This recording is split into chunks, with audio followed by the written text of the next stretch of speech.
एक रिवायत शायद बयान की जाती हो खाने के आदाब में, गालिबन सुना तो हमने भी नहीं है, लेकिन हमारी मसबूआत पर भी कोई बात मौकूफ़ नहीं है। जो उलमा तहक़ीक़ से लिखते हैं उनकी बातें हम इस वास्ते बोलते हैं कि ताकि अगर बोले हों तो बोलने से बचें, अगर नहीं बोले हैं तो आइंदा बोलने से बचें।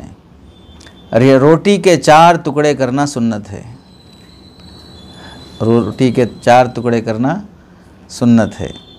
ये सुन्नत है जब बोलेंगे तो जाहिर सी बात है आप अलैहिस्सलाम से साबित हो तो ही सुन्नत होगा, वरना सुन्नत कैसे होगा। तो आप अलैहिस्सलाम से कोई ऐसी रिवायत मरवी नहीं है कि रोटी के 4 टुकड़े किए जाएं, तो इसे सुन्नत करके बयान करना दुरुस्त नहीं है।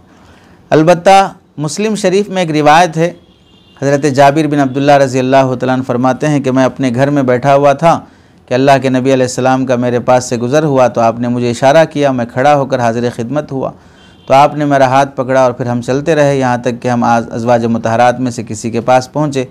तो आप घर तशरीफ़ ले गए, फिर मुझे आने की इजाज़त दी, मैं पर्दे में घर में दाखिल हुआ। आपने पूछा खाना खाना है?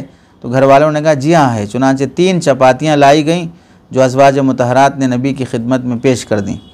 रसूलुल्लाह सल्लल्लाहु अलैहि वसल्लम ने एक चपाती लेकर अपने सामने रखी, दूसरे लेकर मेरे सामने रख दी, फिर तीसरी लेकर 2 टुकड़े कर दिए, जिसमें आधी अपने सामने रखी और आधी मेरे सामने रखी। अरे 3 है तो 1.5 हो रहा ना।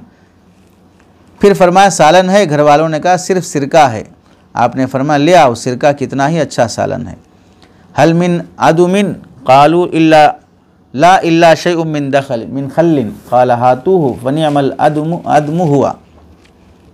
तो ये मुस्लिम शरीफ की रिवायत है, सही हदीस नंबर 169। तो ये सनद से साबित है। तो मतलब यह हुआ कि ज़रूरत के मौके पे आधी आधी करके रोटी करके खाना, तो ये तो साबित है। तो फितरी बात भी है, भाई 2 आदमी हो 3 रोटी हो तो क्या करेंगे, इंसाफ का तकाज़ा तो यही भी 1.5 खा ले, तो आपने वैसे ही फरमाया।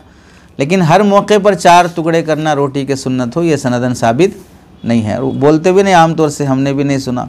लेकिन हमने भी नहीं सुना का मतलब है कि आप सुने तो ही सही है, नहीं सुने तो गलत है, ऐसा नहीं है।